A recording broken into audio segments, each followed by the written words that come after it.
Mokinių tėvai dažnai svarsto, kuri mokykla apie save pasisako tiesą, pristatydama save internete ar kitoje viešoje vietoje.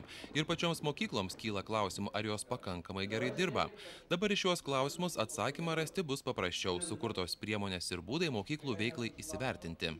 Iki šiol mokyklos tai darė savo nuožiūrą, kaip jos sugalvodavo, kaip jos pačios susikurdavo tos instrumentus.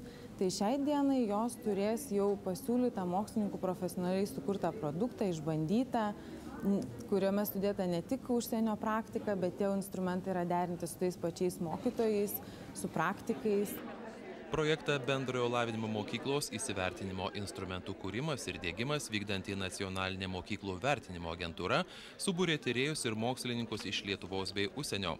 Vilniuje vykusiame mokymų seminare susirinko konsultantai, mokytojai bei mokyklų vadovai, kurie vėliau vyks į šalies mokyklas ir mokys, kaip taikyti mokslininkų sukurtus instrumentus, kaip apdoroti ir analizuoti duomenis ir kaip, remiantis įsivertinimo rezultatais, tobulinti mokyklos veiklą. Čia yra labai praktiški įrankiai, kasdienai mokykloms pagelbėti ir tikrai realiai sutaupyti jų laiko ir jų energijos. Aišku, tai susiję ir su tolesniu nuolatiniu mokytojų bendruomenės mokymusi.